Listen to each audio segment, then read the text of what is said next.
The following program is a production of All the Way Live Entertainment. Ladies and gentlemen, it's Jacklyn Hyde.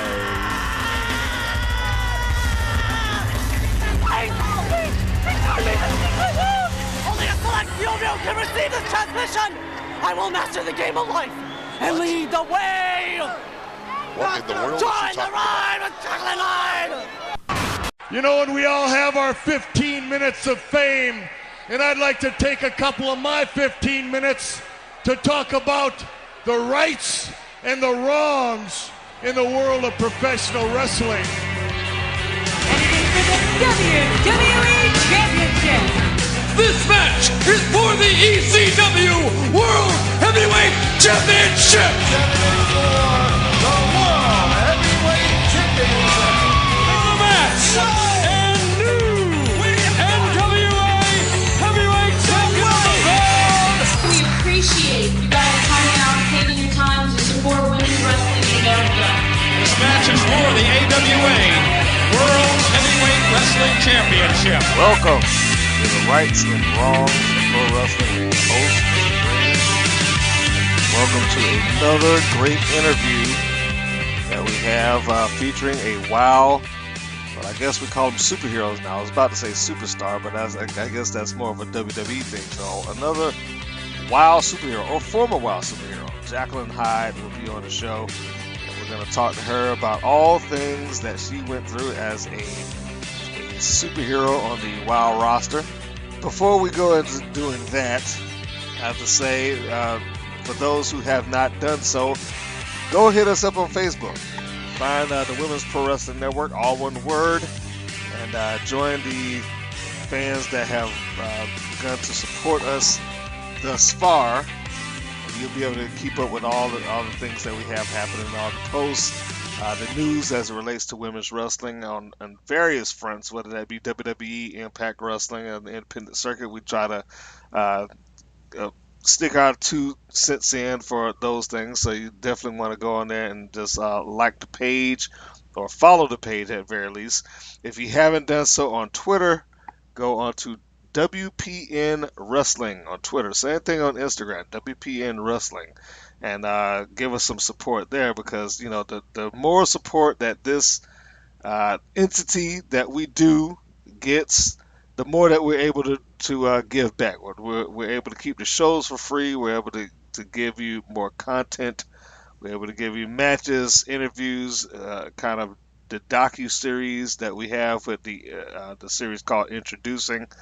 We heard some really good stuff about that, and it's been a lot of work that's been going into that. So the more we're able to get the numbers to kind of back that up, the more we're able to give more content out there for you that you don't even have to worry about paying for it. So that's a pretty good deal there. So there you go. Go to Facebook.com, look up the Women's Pro Wrestling Network. Go to Twitter, go WPN Wrestling, and Instagram WPN Wrestling. That's that. Anyway, I know what you tuned in for, and we don't want to hold it up any longer than necessary. So it is the interview with the WoW superhero Jacklyn Hyde right here on the Women's Pro Wrestling Network's Rights and Wrongs of Pro Wrestling. The promotion of WoW continues to try and revamp its brand for a new season and new tapings.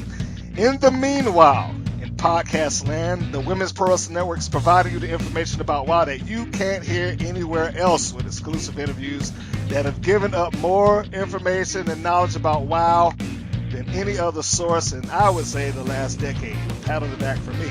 Tonight is no different, as we've gotten in touch with yet another star of the WoW promotion/television show. She portrayed the deranged escapee of a mental hospital who wrestled on the side. Not sure how that works, but we're going to find out.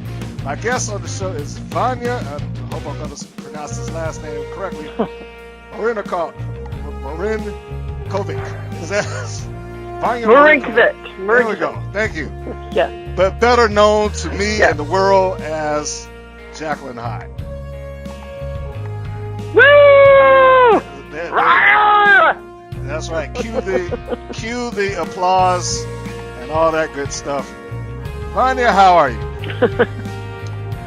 I am good. I feel great today. I'm glad to be alive, and I'm happy to be up this bright-eyed and bushy-tailed in the morning for Atlanta time and the rest of the world time. Well, for Atlanta time, we're about noon. Yeah, I mean, I know it's the morning time for you. It should be about 9:20, 9:30 or something. So yeah. I guess this is early morning. I'm used to saying tonight, but we're actually doing this in the morning time for those that are listening to this, and I want to be technical. Yeah, this is a morning podcast, and we're going to go off into her time in the business and a little bit of stuff that she's done outside of it. And I guess you really can't go much further backwards than to say, what were you doing previous to getting involved with the women of wrestling?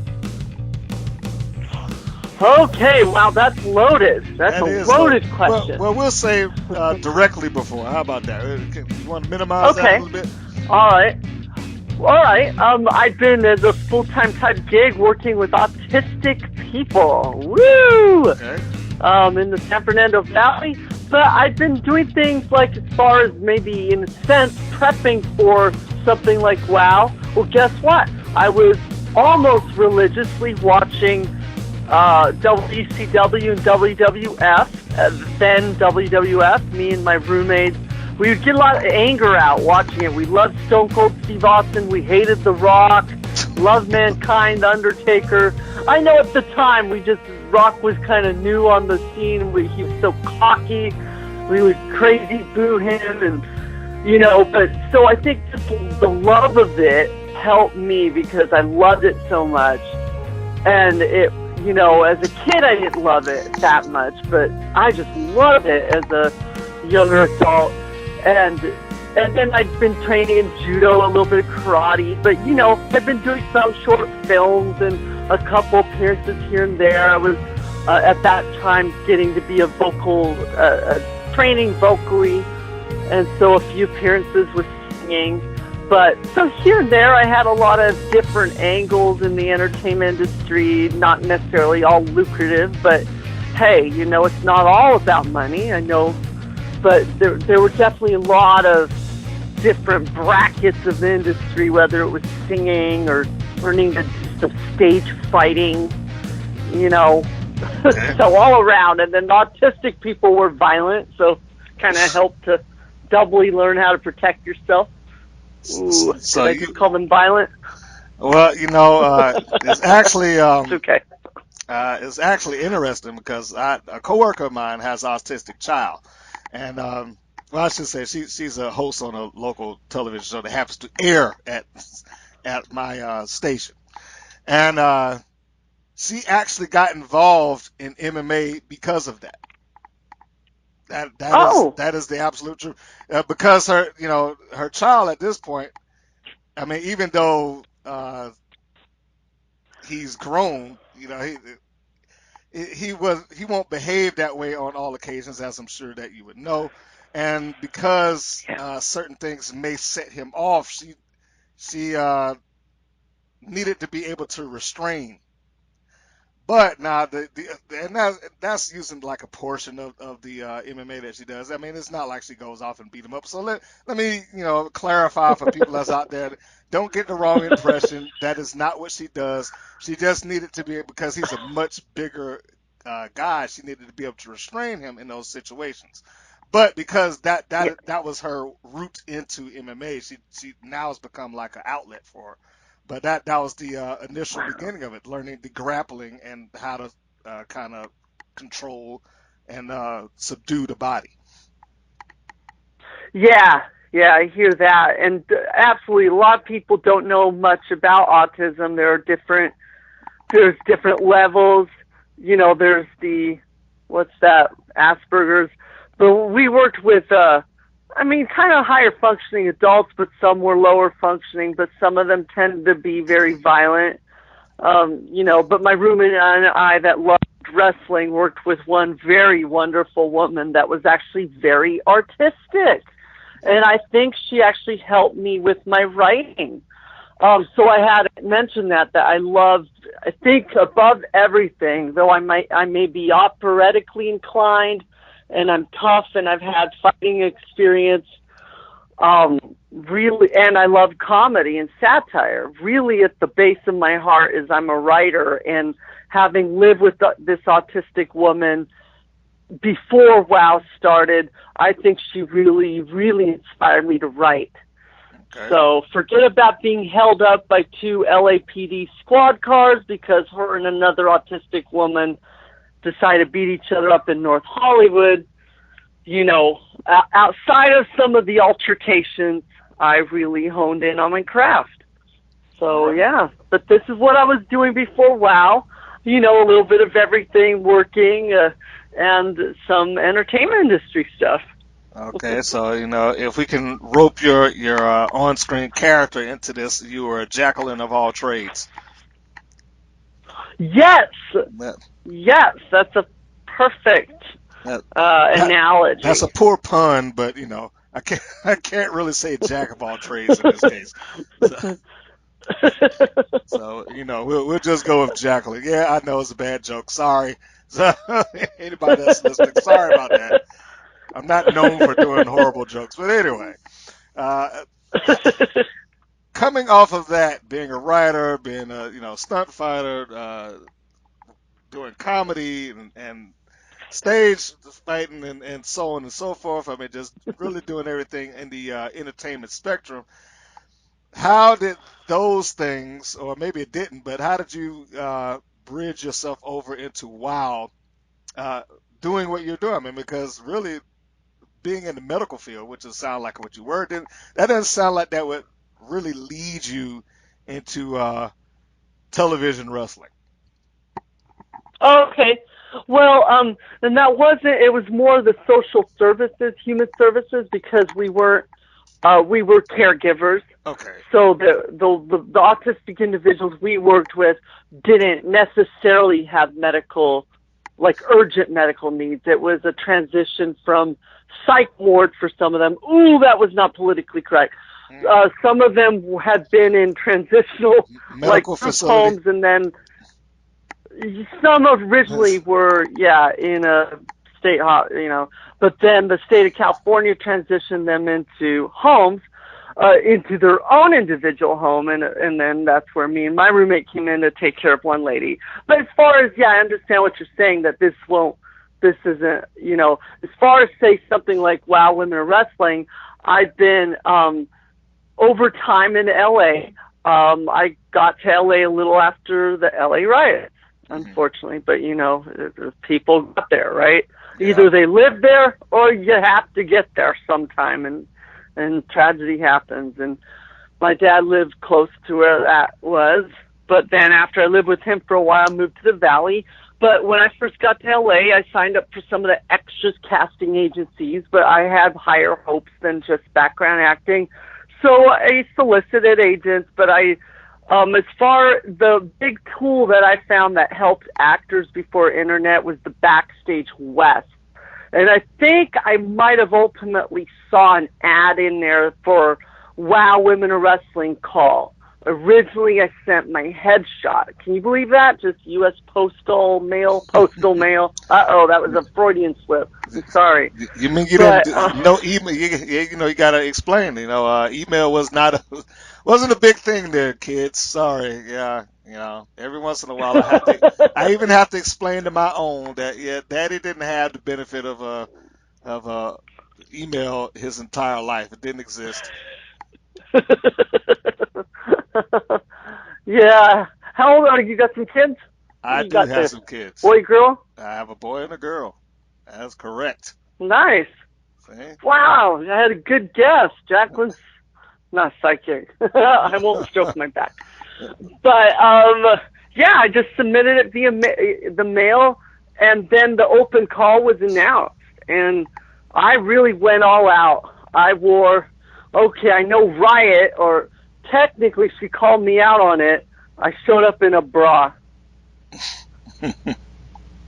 Okay.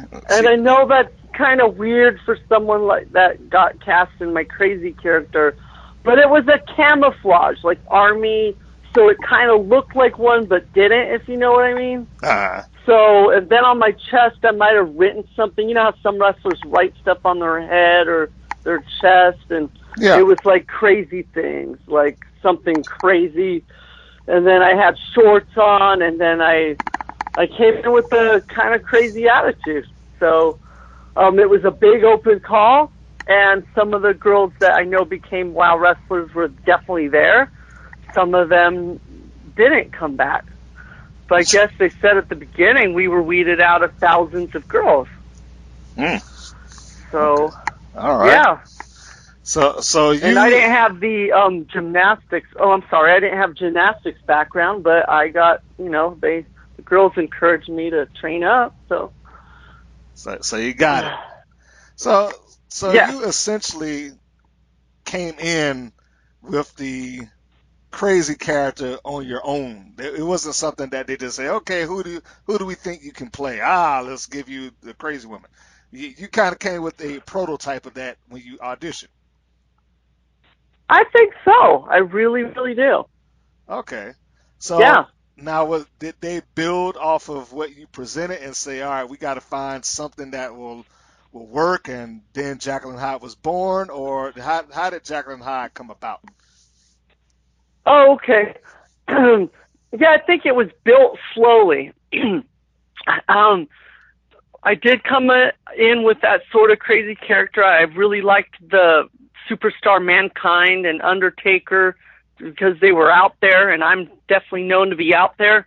But over time, unfortunately, during my practice matches and in the ring, training, I would do things like yell and scream maniacally. Some of the girls that I knew better would say, well, let's put it this way. Some of the girls that I didn't know so well really thought I was crazy.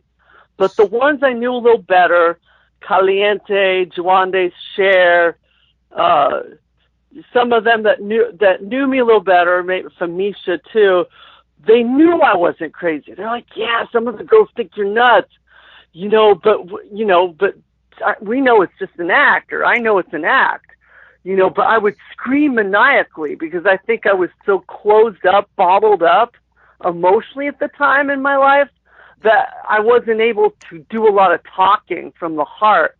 So this yelling and screaming maniacally during, training with other girls it gave me a staple of some sort. And then over time, as I started to learn the moves, some of the girls would chant, crazy girl, crazy girl. So in some senses, I could almost attribute it to the other WoW women that helped to also create the character. And then one day, as we got closer to actual production dates, I don't know if it was David McLean or one of his writers, but he had been handing out a few of the names and unveiling what we would be.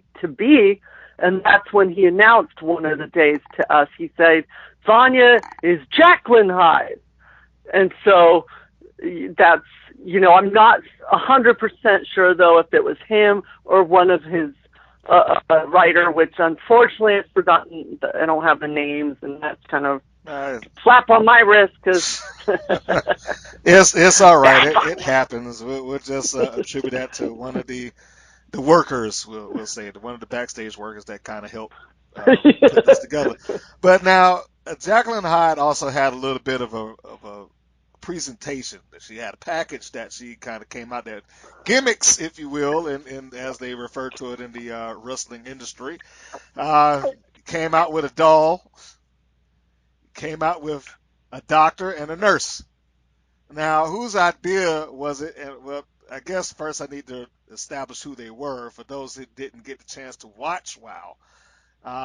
Jacklyn Hyde was what's a nice way to present it, or she was escorted. That's a nice way to put it. She was escorted to the arena. Sometimes I think she was on the gurney. Sometimes she walked out from the back, and she was walked out with either Dr. Cerebellum and Nurse Mercy or both. And usually you were carrying some object like a doll or a pumpkin or something like that. All of these things, but for anybody that's interested, you can go online. I know In previous interviews, I said that it's probably not proper form for me to encourage people to look at WoW in a non-official capacity, but what the heck? If you want to watch it, it's there. Just go and search it out on YouTube. There is one channel. I'm not going to say his name because he's probably the only one that's going to come up, and he's got basically every episode kind of broken down. So if you want to see her and see what I'm talking about, go check that out. She's there. But who were Dr. Cerebellum? Who was Nurse Mercy? And why were you assigned these things? Was this your idea, or did they just kind of come up with that for you? Oh, okay. Like the vignette, and the dolls. Obviously the vignette was dreamt up by David McLean and a couple writers. And I remember hearing about that, oh yeah, your shoot for this vignette is slated at a hospital.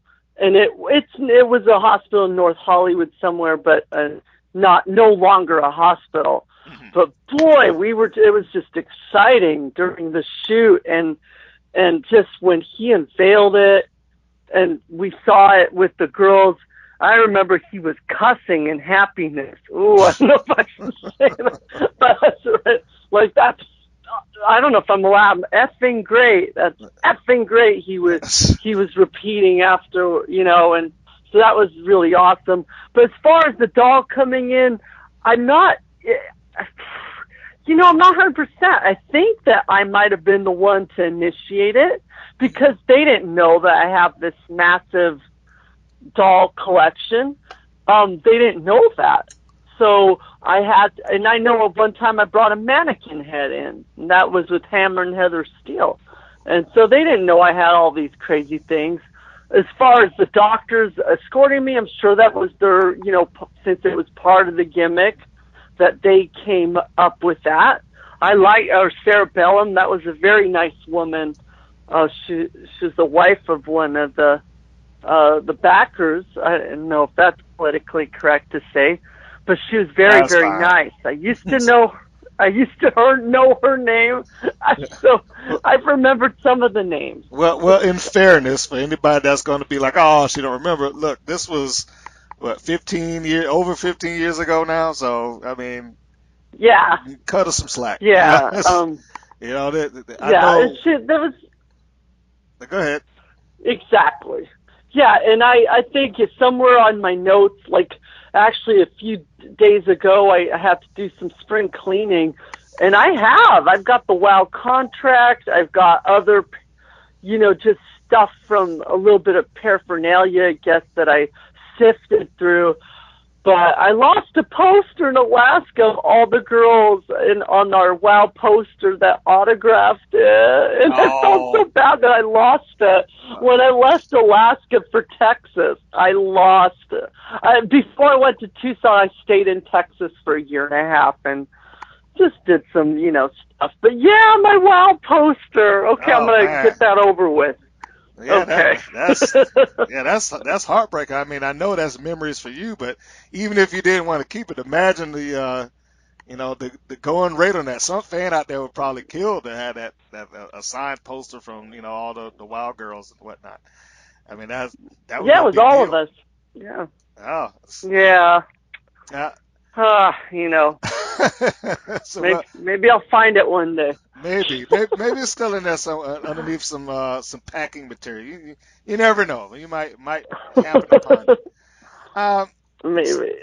So clearly, this was not a character that was necessarily pitched to you. It was a slow evolution, as you said. Just one thing kind of led to the next, and it sounds like what they did is they tried to produce the best character that you could portray.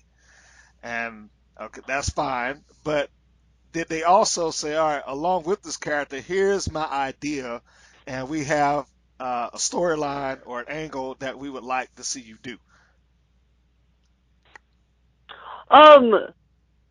Yeah, in a sense, but it didn't seem not so much like an option. They just said, yeah, I mean, it morphed over time, And of course, as we got closer to production dates, it wasn't even a morphing. It was like, just slip into this fast, or for anyone that needed to.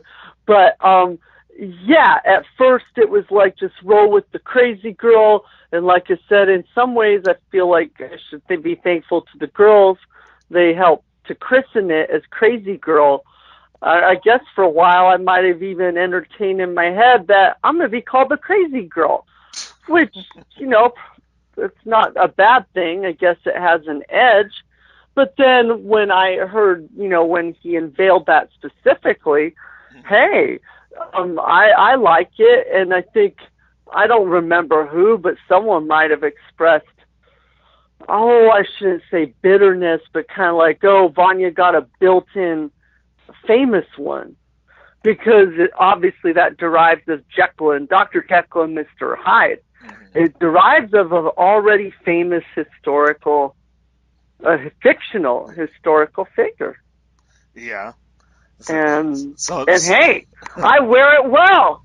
So without That's naming any names, we won't go that far. So without naming any names, somebody actually had some issue with you getting that character, or at least that name. In a way, and I don't remember who it was, but it wasn't necessarily like really that bitter, but kind of like, oh, you've got something built in for you, you know, that it's already famous.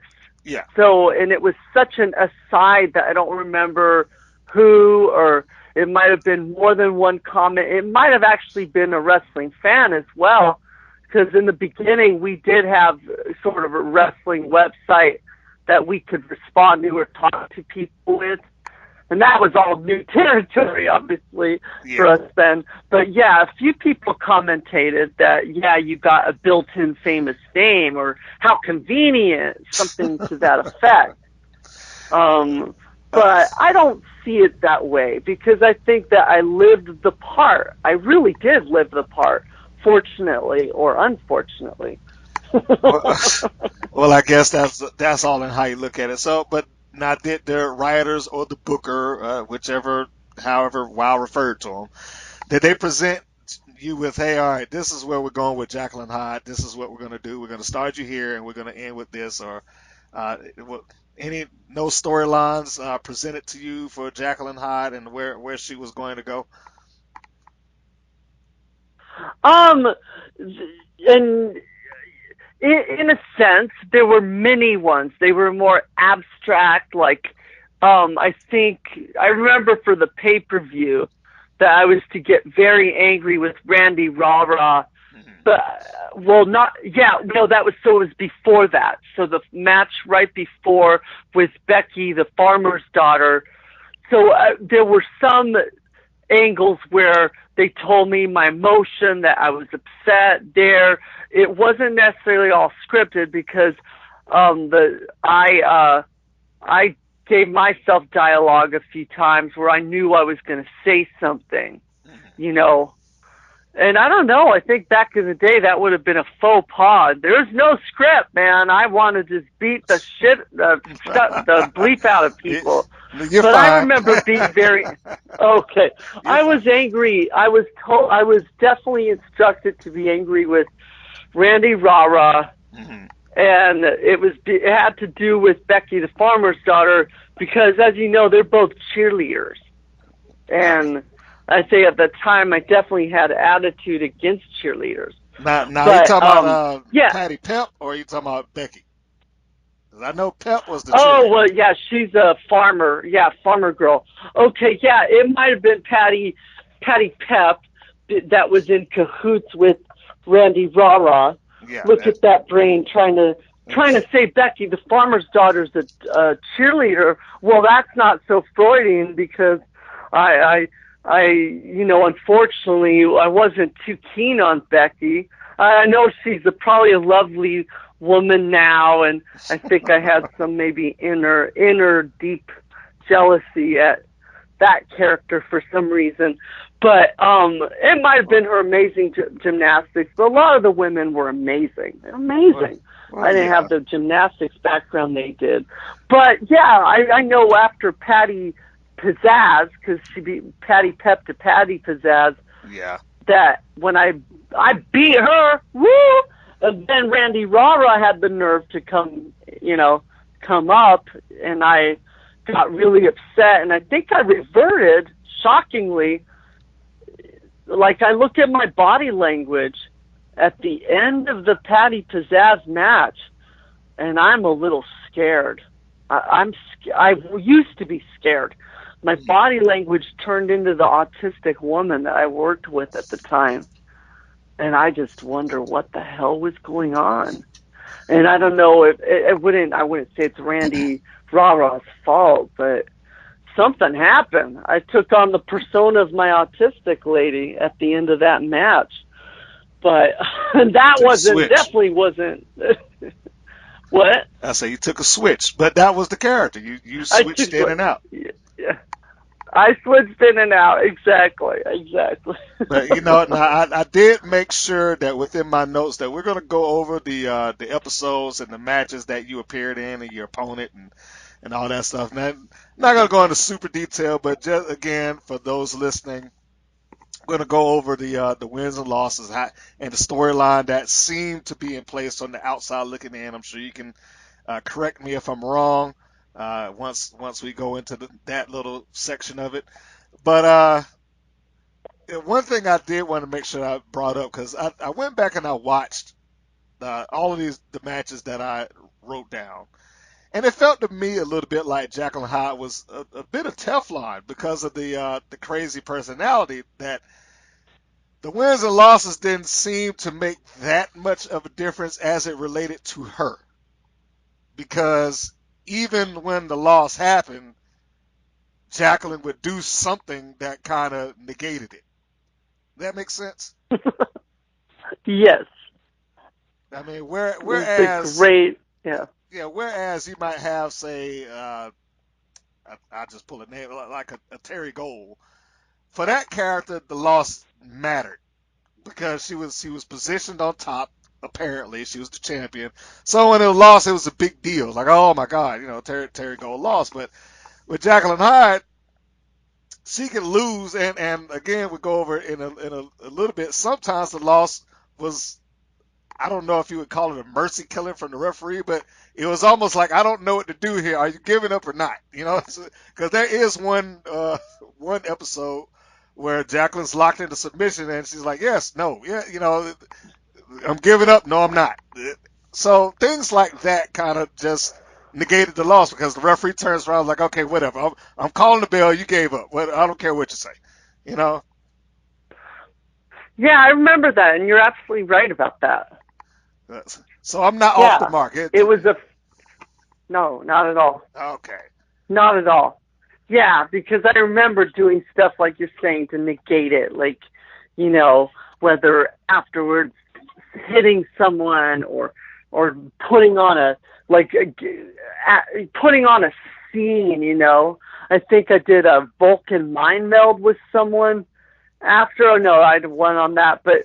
Yeah, it was just these crazy theatrics. And yeah, I remember that thing with the mercy, with the referee of yes, no, and that, and being held up right like that from Caliente in that move. That was fun, but you're right. It was sort of, in a way, not losing. I've never lost. See, Jacklyn can believe that.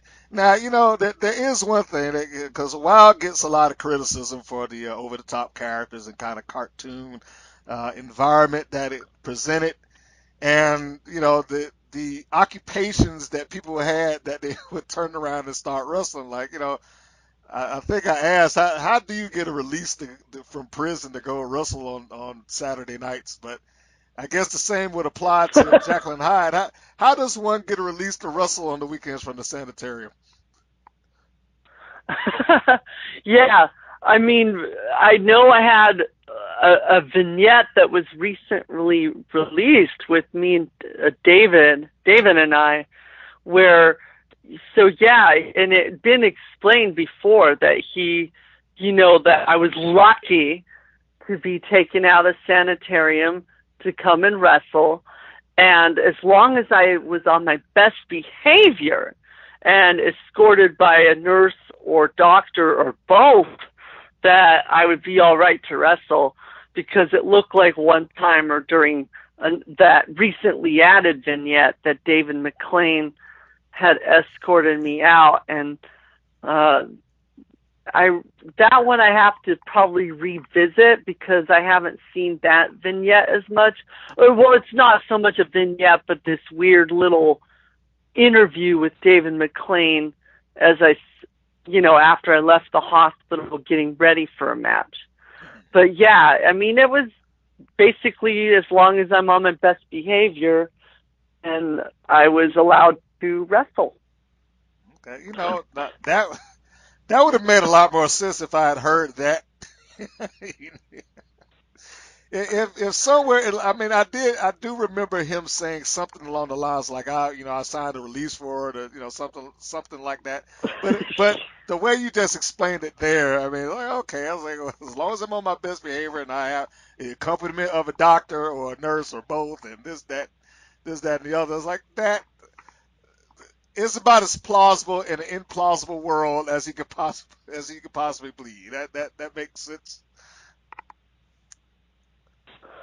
Yeah, and I hadn't remembered up until when you just mentioned it that some of them are that in a way WoW had some cartoon like and in a way that's fun, and I almost think it helps it because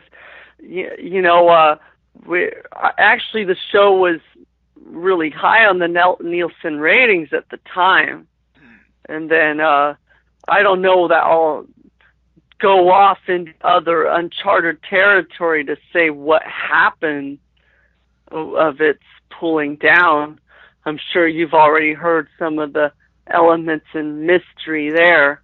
I because have. it was okay, good. And we'll go into that a little. I will explain my theory behind that when we get down to that point. Because Okay. I know a lot that. First off, there's always some reports that exist online, especially at this point, because you got Wikipedia and things like that. And yes, there are assumptions as to what exactly took place. None of that, to the best of my knowledge, has been officially verified with the company. So it's all kind of hearsay, but I will add my 2 cents into that in a moment. But we have to go, into one of the things that I noticed while watching the matches going into review. The top rope didn't seem like it was the best friend of Jacklyn Hyde. There was a couple of efforts climbing to the top, and Jacklyn just kind of crashed and burned on all accounts. What was she thinking? Why was she convinced that the top rope this time is going to be the time that it's going to work? I liked it. I liked the feeling of flying through the air. And I still feel like it was my best friend, though you maintain, the nobody home. I know some of those girls got sneaky and rolled out of it, and so then it wasn't my best friend when I didn't have, able to land on them and conquer. But, it still was fun. So maybe in a sense you're right. It wasn't always my best friend, but gave it my best shot, and I would do it again, launch from the top. Okay. Here's one thing that a lot of us outside of WoW are not really aware of. I mean, for the most part, it's kind of viewed as a television show, or at least more a television show than just a flat-out wrestling promotion. But there's still the effort of work and training and stuff like that. However, how much time would you say from the point where you were cast to the actual, all right, guys, we're going on air, would you say you had before it was showtime? Like how much training went into WoW and how much went into the preparation of creating a match? I I would say that we had, I think it was at least, for each episode, right? Mm-hmm. Yes. Yeah, I think there was at least a good month. Sometimes, it seemed like 4 to 6 weeks sometimes a little shorter than that or less time. And so there was a good prep time. There were a lot of episodes filmed in a day. I don't know if that you knew that we often blocked a whole Saturday. Yes. Yes. So I feel like it was a good amount of time. And so if I felt that was enough time, I'm sure someone that was more experienced with gymnastics and had a little more of a direct background would have felt that was a good enough time. There were some nerves, sure.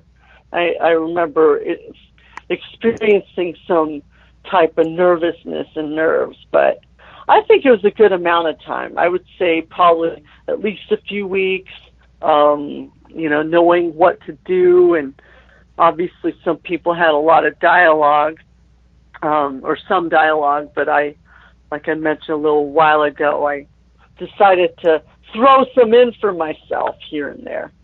Okay. Well, now I bring that up because I know I had this conversation quite possibly with Eric Porter. I think we had talked about it. And for those who don't know, Eric Porter's Jungle Girl. We had talked about it when I had spoke with her.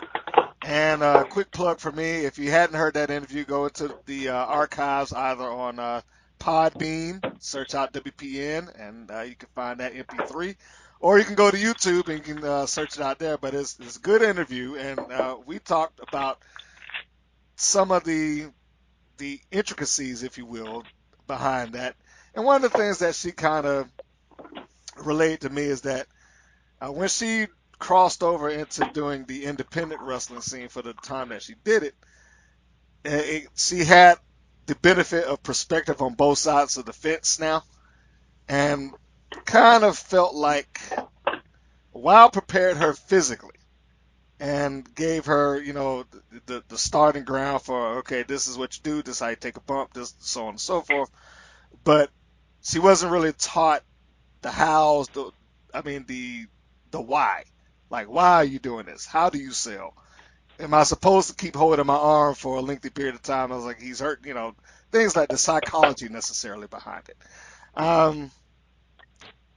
Behind that, I would say it was almost like an unfair situation that a lot of you guys faced, and that, okay, let's say that it was 6 weeks, and inside of 6 weeks you got to be trained, you got to be prepared, you got to go through the crash course of wrestling, and now you're on national television. Did it feel like it was a task I know you said it was some nerves, but did it feel like it was like, man, okay, we got to get this stuff together because we're going to be on national television inside like a month? Okay. Well, the whole thing was that it was almost an entire summer. Okay. Before from the initial training, when, they were still weeding people out though, and say at the beginning of the summer to even half the summer in, because I remember the official training started in June of 2000. And so, as you know, we weren't on TV until, the fall when that stuff begins. June, July, August. Yeah. So August, September, wait a moment. Because I know, mine was slated the first one for Halloween, but that doesn't mean, you know what I mean? Like it probably was taped almost a month or a few weeks before Halloween. So whether the first episode started coming out in August or September, I'm not 100% sure. So yeah, in a sense, we had the whole summer of training and then going into characters training and choreography and knowing to wrestle. But yeah, you're right. I can see some of that sentiment that if it was fast, and so if we're armed with the knowing of all the basic moves of taking the fall and flying through the air and things like that, but we know we're going to be on TV and it's going to be national, and and that's a lot of pressure. And maybe some of the girls that have a longer duration with some of the on the road experiences, or just at big other little venues here and there, they are working in a way from inside out. And I've seen clips from different leagues over the years, and they're doing some pretty tough stuff. Some of those people in lesser known leagues, man, props. My hat's off to some of these women. Some of the clips you present on the web, on your Facebook, and that you've got are like, wow, this girl's really putting herself out there. But you're right with what you've just mentioned, that it was pretty fast. I mean, outside of the prepping over the summer, because some of it we weren't thrown in immediately yet. It was kind of a build up to the prepping. Some girls got weeded out. We started out small, and then it led up to bigger moves in the summer, right? Yeah. Now here I'm gonna Yeah. go back to what I said earlier about Jacklyn being a bit of Teflon.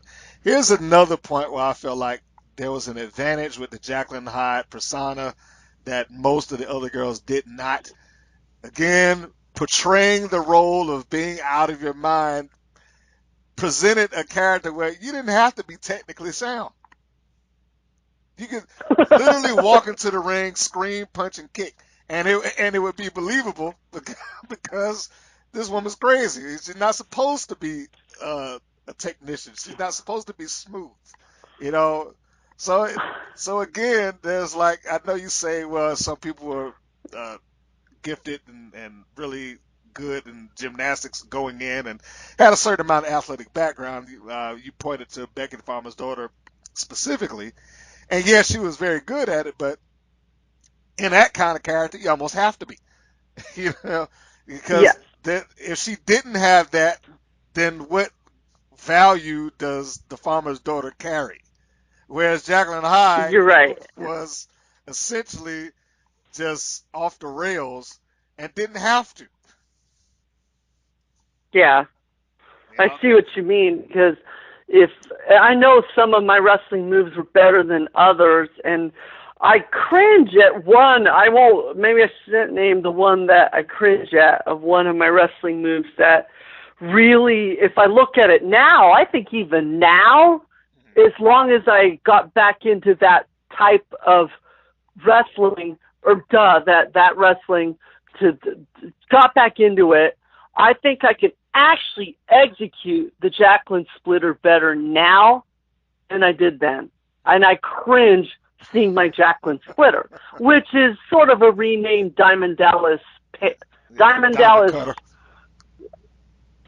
Cutter, yeah. Yes. And so I cringe because I know I didn't have enough air with it at all. And that's not to say in other places, I did have a good amount of lift up. But with that, I'm like, oh my God. But yeah, Becky the Farmer's Daughter, wow. Some of, I think something might have gone wrong during our match, but I know you said it for later. But yeah, you're right. Like, I mean, because there were a few times where I feel like, I kind of messed up or something went awry during the match. But in a weird-ass way, it worked out to my advantage.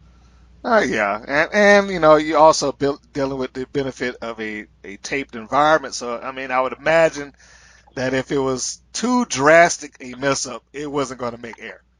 I mean, that's just my guess. Exactly. Yeah, you're on the ball there. Okay, but yeah, I mean, I get what you're saying, but and I think that kind of reinforces what Erica was saying, in that. You start to learn the why, like, knowing now if you knew then what you know now, like, what, I could have got some more air on that and made it look more impactful, and then it would have been a real kick-ass finish, when I hit the Jacklyn splitter, but I'm sure at the time you weren't thinking about that. You was just thinking hit the move. Yeah. That move, I guess I might not have had enough time, because I don't think that I got that finishing move until later. That didn't come out for my first few matches. Yeah, that I was saw. incorporated later. Hey, we got you the Jacklyn splitter. So, Well, it was newer for me. yeah.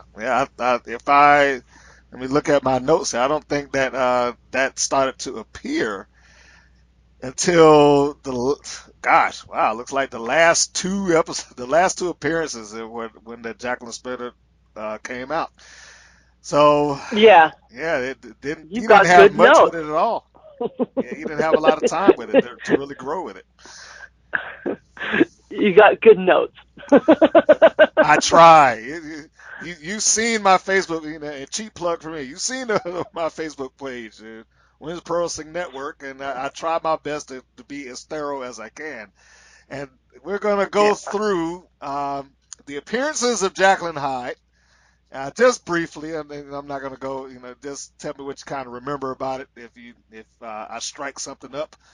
But it looks like the first episode that Jacklyn Hyde appeared in was episode 4, and it was Jacklyn Hyde versus Boom Boom, where or I should say, Jacklyn defeated Boom Boom after smacking her in the head with a pumpkin. You got it. I love that match. You love that one. Is it because that you used Yeah, a I pumpkin? do. That, and just I like that when I first got out there, I got to scream and blame the whole world for, I think it's more specifically Boom Boom. But when I look at it, I really feel like I was channeling my inner self, and it was partially a bad attitude at the time of trying to blame the world for my plight of sorts, because I look at, I point, my finger goes everywhere around the stadium. I want you all to feel my pain, and so I was happy to be able to address the audience, the world, on my first, coming out to wrestle. But yeah, I liked what I got to do during the match. Even the crazy jumping on Boom Boom's back, which was like very, I guess it might be one of the worst things a wrestler could do, which would be completely unheard of for Terry Gold or Becky or Caged Heat. I guess that was okay for me to jump on a woman's back and start screaming and at the top of my lungs, Yeah. Now I think we've established it. That was the advantage of being Jacklyn Hyde, is that things like that could be done without really having the need to explain it. You can go Exactly. you could just do the crazy bit, and whatever off the wall things that came to mind, you could always pass it off as that. that was the relative advantage that you had in that environment, is that you could always pass it off as, okay, she was just crazy. Cuckoo, cuckoo, cuckoo.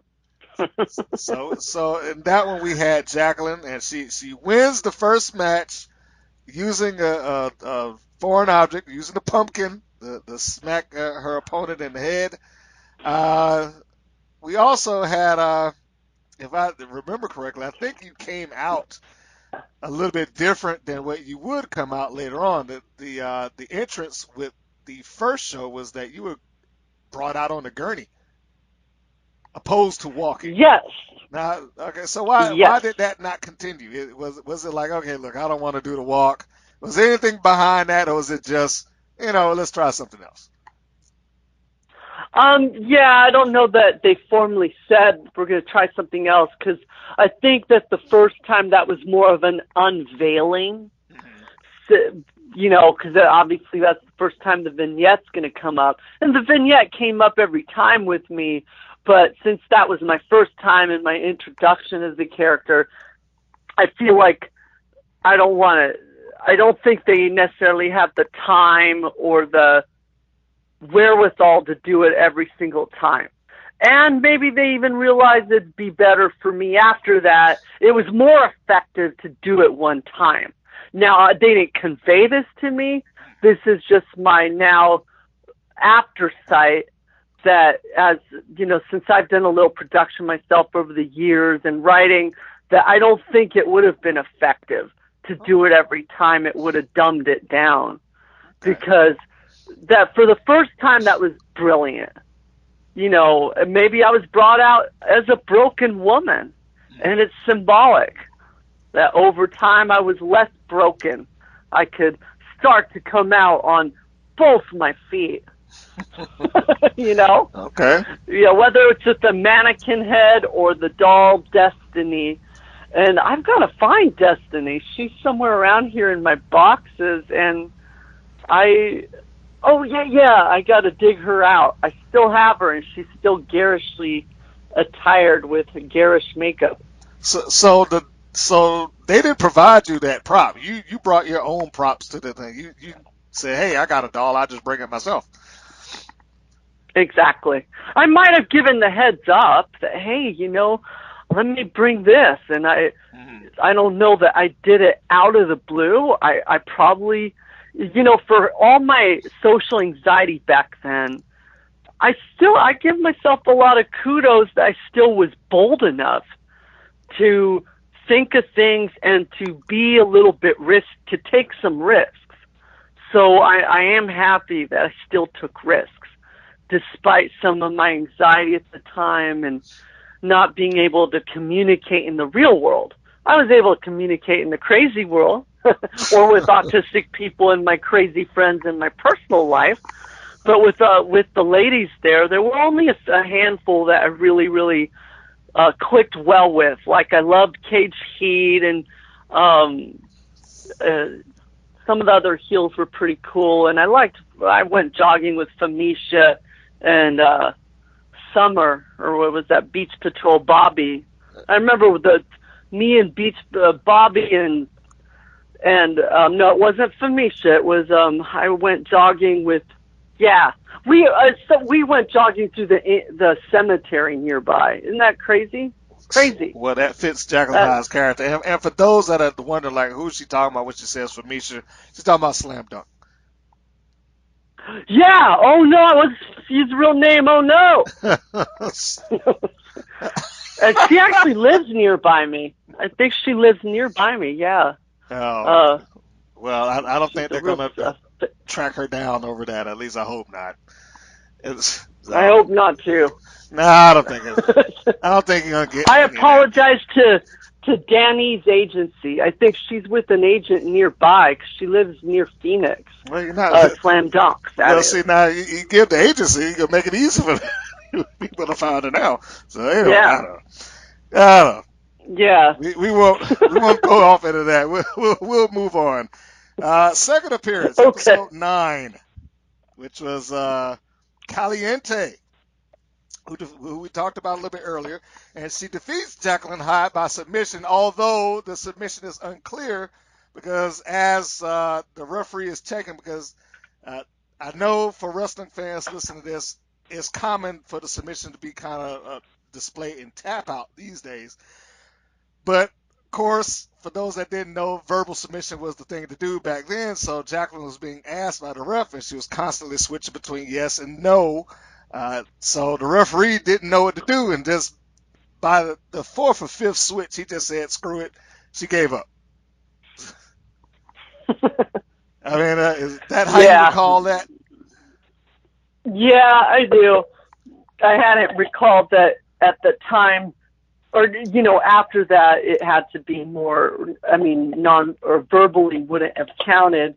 But yeah, it was a little frustrating too on my end, because obviously I didn't want to give up. To hell with that. But, you know, so in a sense though, it's a good memory because I didn't actually get my ass handed to me. It was more like, okay, I'm up in the air and I'm going to have a crazy moment of going yes, no. And obviously, you know, being up there like that isn't the most comfortable position to stay in for forever. No. But that's also, to me, I'd like to attempt that one again to just make sure I can still get on up there. Just got to find a girl to back and to do hoist it that up. with, but Now, you were in that, and I should, I guess, make it clear if they go back and watch this. It's not like you would have been able to tap out anyway, considering that your hands and legs were locked up. I believe, if I remember my holes correctly, it was locked in what used to be a bow and arrow hole. So there would have been no tapping out to begin with, as it related to that. But so that goes down as a check off in the loss column for Jacklyn Hyde. But again, that was a kind of a, a finish that was left up in the air. It was kind of open ended, if you will. Was that something that you were told to do when you left to go do the match? Did they say, hey, when you submit, this is what we want you to do, or did you just come up with that on your own? How did that come about? oh, for that, Yes, for that. yeah, it was. Now, I guess it's after the fact, and we're not under any contract. I think at the time they worried that, obviously the kids, that we're not supposed to, oh, that's scripted or anything, that's wrong, and you get in trouble during the time. But I suppose now there's no trouble, and, nobody here, well, some people are kids, but yeah, I mean, I know I'm not worried about it. I've got enough great things happening in my life, and I know so do you. Oh, yeah. So, if I see David McLean on the street and he wants to scowl at me, so be it. But yeah, I believe that I was directed in a sense to be up in the air like that. Haha, that's an analogy too, right? So yeah, it was more of a direction. But I definitely give props to Caliente. I think she did very well, and I know with that match for sure in that episode, I don't know if I say something here, but I after that episode, which included other girls as well, I don't remember which matches, but I'd love to find out. So I have to. But anyway, I heard producers whispering that episode was a smash hit. Ah, isn't that great? yeah. it was a nice thing to walk by. I was walking by, and how sometimes it helps to be the quiet one. Back Yes. then, I was the quiet one, and I'm walking by, and Dave McLean wasn't with these guys, but there was sort of a little, a table where I hear them conversation, and I heard them saying, "Oh, episode so and so," and that was the one where, or me, Caliente, and a few other girls. They were like, "Oh, that was a smash hit." And I'm like, "Yeah." And I remember telling her, she's like, "That's episode we're in." It was like, "Yeah, we struck the lotto." Right? But anyway, a little pat on the back there. I don't know if that was a bad thing. No, But, come on. Yes, you deserve a pat on the back, and I can't imagine why anybody would hold right to that now. I mean, that's what, again, the original episode aired in 2000, so, I mean, come on. yeah. And okay, Yeah, exactly. so here, if you want the full run of that episode was Ice Cold and Poison versus Farrah, the Persian Princess in Paradise, with Ice Cold and Poison going over. Caliente versus Jacklyn Hyde, we just talked about that one. One half of Harley's Angels, Charlie Davidson versus Selena Majors. I think we all know who would have won that. It was Selena Majors. Lana Starr and Patty Pizzazz were her new sidekick versus Roxy Powers and Tanya, the Warrior Woman. And again, I don't think it's any big surprise that Lana Starr and Pizzazz went over there. And then the championship match, Mystery versus Terry Gold. Also, not surprised, Terry Gold won the match. So I guess that was a pretty highly rated episode 9, and that's probably around the time that the buzz was kind of kicking in for a while, and the attendance was picking up a little bit, and more eyes were getting onto the product. So we go over to episode 13, which is the third appearance of Jacklyn Hyde, which is against her nemesis, Becky the Farmer's Daughter, and she defeats Jacklyn with a top rope splash. But the only note that I put in for this match was it, it felt a little bit like just, I don't, maybe a throwaway is the wrong term, but it certainly felt like the match was basically the setup for Becky versus Jungle Girl, opposed to forwarding anything with Jacklyn. Because once the match was over, Jacklyn Hyde kind of rolls out of the ring, and then Becky gets on the microphone and blah blah blah, and then Jungle Girl comes out and I got the best splash. No, I do, and so it really didn't feel like it served anything in Jacklyn Hyde's path. It just felt like it was more, let's get this match, let's get Becky over, let's give her a win, and let's set her up for the pay-per-view. That's my assessment. I feel that way with a lot of the baby faces, as they called them. That, I mean, not just her, but I feel like I helped to set them up for better light. Oh, look, they beat me, which, whatever, on the street be different. Oh, did I just say that? Okay, it was a long time since, and that was unfair, and that was just. But yeah, I hadn't recalled that was right. Excuse me, before the pay-per-view, but in a way, yeah. And I don't know. I agree with what you're saying, that it might have helped to set that up, but I don't know if but something went wrong during that match. Which match are we talking about? With Becky. Okay. So is that something that you want to share? You brought it up now. And this is I don't think it's 13. anything wrong after everything we shattered some 12-year-old's dream, or I did, when I said that I got, directed here or there to, beat her. So yeah, there was a fancier move for me in that I screwed up during the match with Becky.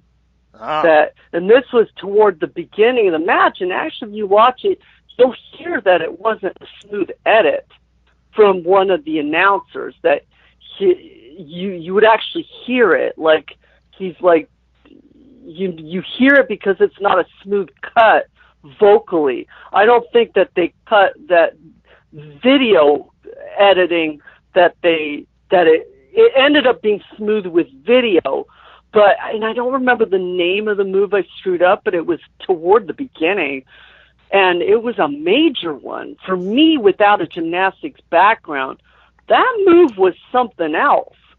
And instead of, I think I was supposed to catch Becky's legs, and I was supposed to somersault within them, and as I'm somersaulting or sticking my head between her legs, she's supposed to stand on her arms and flop me the heck way over.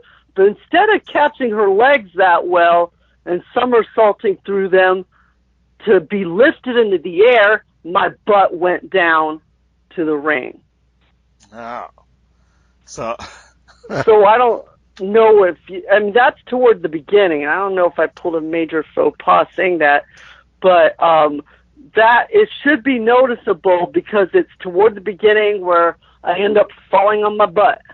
And that was where there was a major, and it didn't really impact it adversely. I remember being really upset after the match.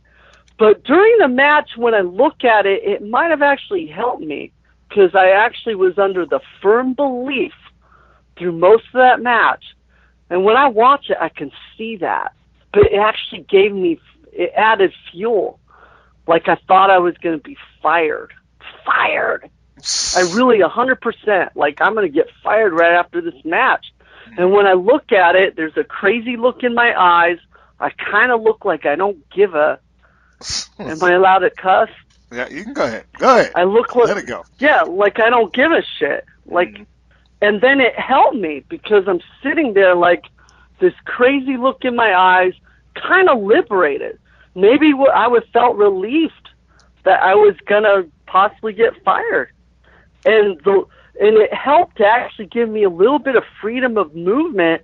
After I threw her out of the ring, there's a wild look in my eyes, kind of like it was one of like a breaking point, like it was for acting, for actually just myself or something. So it actually worked in my favor. maybe what you said a few beats ago here about me losing, that in a weird way I ended up winning. Okay, so he gave on the inside, we're talking about Vanya, not the character here. But on the inside, you feeling like oh man, I just messed this thing up. It drove you to like, I got to make this right, basically. So you kicked it into gear and pushed yourself in the match further than you probably would have had you executed the move properly to begin with. Is that where you coming from?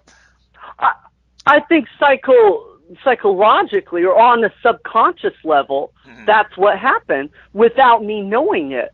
Because during the match, I really felt like, oh, you're screw up or you're going to get fired, like when I was in present time. But when I look at the match after I screwed the move up, it actually helped me. I looked liberated. That was some of the best acting or character that I've seen. Like, I'm finally coming into my own as a wrestler. Like, this isn't just me getting off the gurney and going, I want you all to feel my pain. I was actually living in the moment finally, because screwing up that move actually liberated me. So when I see that, I was like, wow, I had one of my first real moments. And then after that match, I actually, for the first time ever, I was actually really upset backstage, sitting on a director's chair, and I saw Becky, and she actually was like, whoa, you're fine. And, I shouldn't say, but we actually connected for real. Like, she was surprised to actually see me for the first time. I actually looked really upset. Like, I was like, oh, this is it. F me. And, Okay. give any bad things up here. No, you're fine. Now, okay, so as you were talking about that, again, I'm going to reiterate for those that are listening and are curious about what she's talking about. I got to make a small correction. I put on my notes episode 13. Actually, episode 13 is like a year in review for a while, so it's episode 14 that you're looking for. So, and that is on YouTube, by the way. The match in its entirety. So you go Episode 14 is with Becky? Sorry. Episode 14. And that's for those that's looking, you go Wild Women Wrestling episode 14, and you can just put Becky the Farmer's Daughter versus Jacklyn Hyde, and you'll see it. And what you're talking about, I'm going to assume, takes place about 5 minutes into the video. There's a cartwheel where she comes over and she locks her legs around your waist after doing a complete flip, and then I guess the force of that kind of shoved you down. That's about 5 minutes and 10 seconds into it. And I assumed that at that point, whatever move it was, the improvisation was she just went for the pin so that it wouldn't come off as an issue. Is that Yeah. Okay. So all right. So I got a good assessment there, and that's some new information, because I don't know if I would have picked out that, okay, did she kind of messed that up or anything like that. At that point, I just saw you toss her out of the ring. So, here I am watching this as I'm talking to you. But I do also, there was one note that I did put down on here, and this is just on my nitpicking wrestling side. Becky was supposed to have been the babyface here, but for some reason she attacks before the bell. I was like, what did that happen for? Because Jacklyn Hyde, as far as I knew, was the heel in the situation. She's the one that people are supposed to boo. But Becky's doing essentially a bad guy tactic. Before that bell even rings, before Jacklyn Hyde is ready, she charges across the ring and drop kicks her in the chest. So you're saying Becky the Farmer, she acted as a heel during that match? Well, her opening salvo, if you will, was a heelish maneuver. Mm-hmm. Well, that just means that she was scared. Okay, well, I'll take that. I'll take that. If that's the explanation, I will go with that. She was scared of what she was dealing with. So So she now, had to act as a heel. well, now technically she didn't act that way. She just, like I said, that it was that one move. I don't know why, but she just decided that, okay, before this bell rings, I'm gonna take Jacqueline down, and that's what she did. She charged across and bam, just hit you with a drop kick. Well, she's supposed to be the good girl. She's supposed to wait for the bell to ring and fair play and all that good stuff like that, but that didn't happen. But that's neither here nor there. Uh, so what was that? That was your third appearance. The fourth appearance, episode 18, which is the pay-per-view pre-show. And the opponent this week, or this episode, is Hammering Heather Steele. Yeah, You have that's fun. any recollection of that match? Because the match finishes with Heather Steele scooping in a power slam and nailing Jacqueline and getting the quick pin. But the note here that I have here is that previous to the power slam that Heather Steele hits, Jacqueline nails the Jacqueline Splitter. And I think at the time Yes. they called it, it's a running neckbreaker or something like that. But it was the Jacqueline Splitter, and goes for the pin. But Heather gets her foot on the ropes, and that's what kind of causes the loss in this particular instance. Is that thinking that she had won the match, she gets up, and the referee said, "No, you didn't win." And then you turn around and you catch a power slam, and that's that. Yeah, unfortunately, that was BS. Well, see, not and the I last mean, thing, that was. the last thing that happens there is that the referee gets attacked for making that call. You kind of go off and like I guess upset that you didn't count it when I had the pin, and you're gonna have to pay for it. So the referee basically had to take a bump in this, because otherwise Jacqueline would have won. Is that your recollection here? Do you recall any of that good stuff? I do, yeah. I mean, I think some great things happened during that match. Mm-hmm. I think with that one is when I took down both Hammer and Heather and the referee at the same time. I think that happened at that match. That I kicked them down at it might have been another one. But anyway, yeah, that was a fun match. That was one of my shortest, I thought, with Hammer and Heather. So Yeah, maybe I didn't have 2 minutes or so. Yeah, I didn't have the processing time to beat her ass. So if I'd had a little longer, that would have happened. And that takedown with her leg that she took me down in such a simple maneuver was so unfair. Completely. Besides the fact that, what is she, 4'11"? Yeah, she's she's a short girl, but again, I want to reiterate, and that's episode 19. You find that easy. The finish there, Jacqueline sends Heather into the ropes, which is the setup for the Jacqueline Splitter. She hits that, has her down, ready for the pin, but Steele gets the foot on the rope, which of course the referee's like, hey, no, I can't count, as you assume that you've already won. And once you get up and you turn around, and then you get caught with a power slam and get pinned. Now Jacqueline is pissed that she lost, and seemingly the victory was cheated. She got cheated from her win. And you go off on the referee, you jump on his back, you screaming in his ear, and then when you get flipped off of the referee, you catch him with a Jacqueline Splitter, so he catches one too. And you're just going nuts outside the ring, I think that's Sarah Bellum that comes in to try to calm you down, and all right, we got to get you out of here. That is the way that match went down. So it was short, but it was a fun match. Clearly you got a lot of showtime in there, which is again why I said earlier, Jacqueline felt a little bit like Teflon, where the loss happened, But what do you remember in that match? You remember Jacklyn nailing the referee. Good point, and you're stirring up great memories. I hadn't remembered about how after with Hammer that I also got him in a splitter so that, hey, even if I feel my splitter wasn't the best technique back then, I still was able to get the referee in that, and that's great. Because that was an amazing referee. Yeah, he took bump after bump after bump.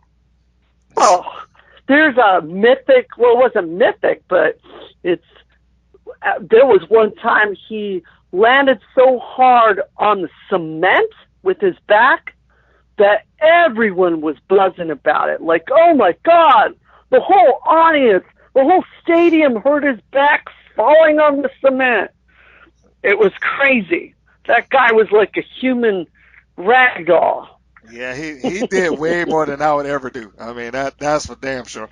Before I go to the next episode here, I will say, I know you had some issues with like, man, I wish I could have did that splitter better.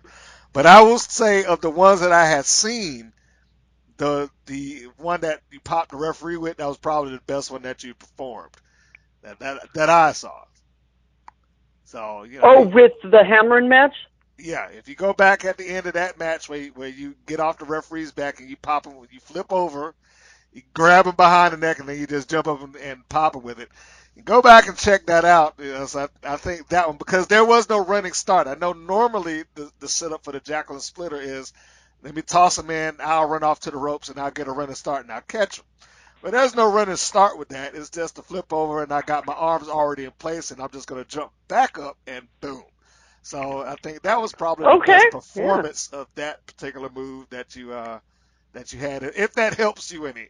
So I think after episode 18, which was the pre-show, we go into the actual pay-per-view, which is Randy Rah-Rah and, of course, Jacklyn Hyde, which was the loss was by pinfall following a cross body block from the second rope. And, my note that I put down here is that this is, again, essentially kind of a setup or filler, because Rah-Rah at this point, the storyline is heading towards a Lana Star feud. So, Jacklyn is kind of just en route of that. It appears. And I think that was the first match of the pay-per-view. And, that relatively short. I think about 2 minutes, 2.5 minutes or so. Yeah, it was. But yeah, it was definitely good to have her back to kick some ass and be kicked by her. Because I don't know if you know, but she just come back from, I believe, Japan. She was a dancer. Oh no, I didn't know. I knew she was written off of TV. Like that much, I know. In television, the story was Lana did something and it damaged her eye. I forget, like maybe sprayed some chemicals in her face or something like that, and then she was gone. So no, I didn't know that she was a dancer and that she had gone off to Japan or whatever the case may be. But I guess there's always a reason to write somebody off of television. Yeah. So all good things. Uh-oh. Did I do some more spoilers? No. I hope there's no 10-year-olds out there that are crying. No. Or former 10-year-olds. You shattered my dream. At this point, I can tell you now that most of them appreciate and like hearing this stuff, because you can hear backstage stuff about every other wrestling promotion in the world practically, but it's not a lot of stuff, not a lot of information floating around about WoW up until I came along, actually. So there we go. Again, another pat on the back for me. Before I go to the final appearance of Jacklyn Hyde, what were your memories of the WoW Unleashed pay-per-view? And I know before you begin, let's just go ahead and put it out there, or at least I am, that I know the pay-per-view has taken some flack about the presentation, technical problems, this, that, and the other, but what were your personal memories towards the pay-per-view? There was a lot of build-up for that. There was a lot of nerves because it was slated to be a very big deal. Pay-per-views are a big deal. So it was a lot of prepping for it. There was a lot of, I guess, ego too. I know that, I guess what the big controversy or thing was that there was a lot of blood, which with some of the two bigger former stars, which you probably know about, right? That they had a lot of bloodshed, which I guess some of the people, audience were upset about. Okay. Oh, they were? Okay. No, I mean, I know who you're talking about. That would have to be the main event, which is Selena Majors and Doug, formerly known as Bambi and Peggy Lee Leather. So, yeah.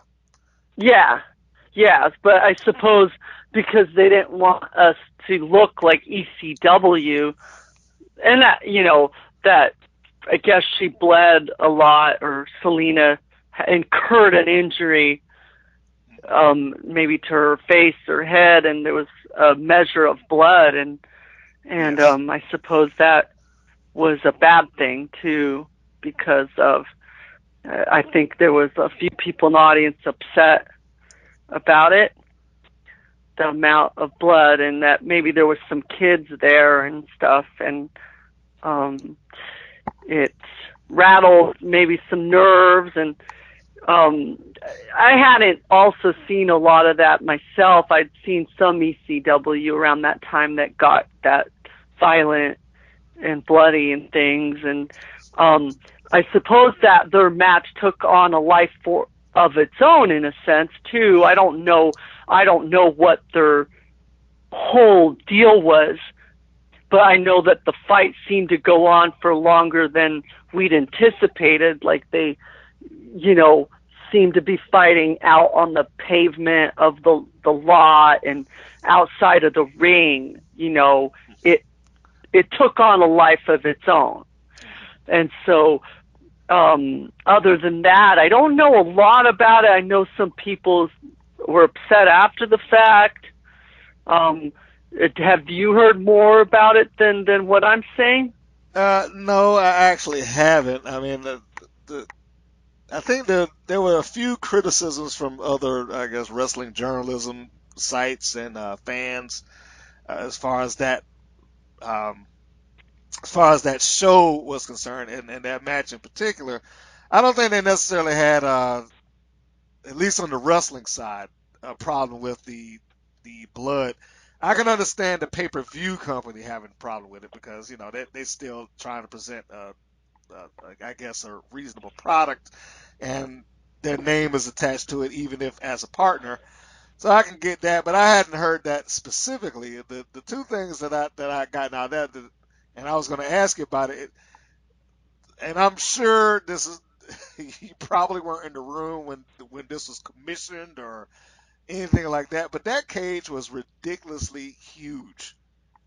I mean, it was larger than the cages that any other promotion I've ever seen use. ECW, WCW, WWF, WWE now, but it was so tall, and I mean, tall enough to the point where it looked as if it kind of. I mean, it provided a big bump for the ref who's trying to get out the ring at the end, climbs all the way. I mean, that dude was fearless, and he deserves some credit just for that. Um, but it seemed like it was a little high, and probably a little too high because by the time he got over, I got the impression that the spot was supposed to have been Selena Majors comes up and she gets to the top and she knocks him off, but she never really made it to the top. I think she stopped halfway through and just shook the cage and then he fell that way. I mean, because I can understand, I wouldn't want to climb that big monstrosity either, but that's me. Yeah, I probably should revisit it because I don't remember the cage being that big. But yeah, I suppose for women, because even our ring, as you probably are aware, was smaller than they have for a man's ring. Yes. Because men are usually, a little taller than women. And so it was a known thing that our actual ring was smaller. Why the heck would they bring in a cage that was super large? Now I wish I had a chance to fight in it. So I obviously would have realized, that's hard, to navigate through. But yeah, I mean, they obviously started in there, and then their quarrel ended up being of epic proportions, and I guess it ended up where other people are pissed off and people are bickering and angry even after the fact. And, I guess a little shortly after that, WoW was slated not to keep going. So I don't know for 100% sure if that was part of it. But there's obviously some bad blood, excuse the pun. I don't know if it was all pay-per-view or other specific things to taking off, because if the show was that good with Nielsen ratings.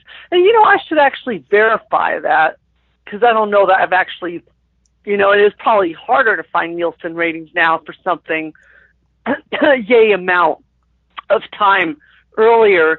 But, anything's trackable on the internet. But that's what they had mentioned at meetings, that our Nielsen ratings were really great. And so if the show with Nielsen ratings that great, why is it, Well, now I guess that's a good a time as any to kind of go off into the theory of why. These are the things that kind of got pieced together from various articles and so on and so forth. Well, first I want to refer back to the blood thing. And I know I said it a number of times. I'm going to repeat it again. Is that yes, she had a pretty fair amount. I mean, almost half her face is covered in her own blood here. Bambi is, or Selena Majors, whichever you want to call her. So yeah, that might have been a bit offsetting to somebody out there. I can certainly see that. But as far as the cancellation of WoW, and for those that listen, this is Vanya and I kind of batting it around. Take it with a grain of salt. This is just the piece and putting the pieces of the puzzle together, if you will. All right, so you have this pay-per-view, and from what I understood, the decision to have the pay-per-view was almost set. I don't want to say prior to the show going up, but it was set before that show had a solid run, if that makes sense. That would seem like the first kind of issue in my view, in that TV and pay-per-view are kind of different animals. And yeah. when you're talking about ratings in TV, that's one thing, and that's great because they had a good viewership. They had a lot of people that watched the show, and that much is true. I mean, I've seen that, and I've seen them say it was pretty high in its markets, particularly New York and LA, if I remember correctly. But one of the things that the pay-per-views, especially at that point, because I don't think we can undersell the point that wrestling was still relatively hot at that stage in 2000. It was about to change drastically, but wrestling was still hot. And when people ordered pay-per-views, they wanted to see essentially high-dollar matches. And I don't know if WoW was prepared for that at that time. Like, you got a couple of diamonds in the rough, but I don't know if they were prepared to give the wrestling fan, the one that's going to fork out, I don't remember how much the pay-per-view cost. Let's just say it costs $20. But if you're going to fork out that and they're saying, okay, I want to see the main event, like the title match probably went 6 minutes, and that's pretty short for a championship match. And things like that, and you kind of couple that with technical issues and things along those lines. I believe that kind of intervened with the success of the pay-per-view, which by it sounded like it started the dominoes, because it didn't get a high buy rate. The reported number was about 6,000 people watching on pay-per-view at home. That's across the nation, which is about 0.03 a buy rate, which means that you're going into the hole. So the reported cause was the low buy rate, and then that kind of fed off into having to cancel the show. And if I had to take a guess, I would think that it sounded like they banked a lot of money on that pay-per-view needing to be successful. Yeah, and I'm impressed, that you don't know the buy rates and stuff, because I don't know a lot about that, but, it does make sense, like a lot of stock was put into that, and that's what I heard. Some of what I heard later is that for a brand new TV show, relatively new show, to suddenly have a pay-per-view was a little too preemptive. It's understandable. WCW, WF had a bunch of them all the time, but those shows had been around for a long time. They had a history, and they had, and they had also people who wrestled for years on top of years. So you knew if you paid for a pay-per-view that featured, say, a Stone Cold versus The Rock, you knew what you were going to get. You probably were going to get at least a solid 20-minute match off of them at minimum, and they were going to carry it, which had the while gone, say, another 6 months to a year, and then done a pay-per-view, that might have been a different issue. That, Terry Gold might have been able to carry a match for 15, 20 minutes. And this is all the benefit of hindsight. And if I were going to play Fantasy Booker, which is, a game that I usually play on my interviews typically, if I were going to rewrite the clock and do a fantasy booking for a while, I would have said, let's skip the pay-per-view and see if we can get a TV special instead.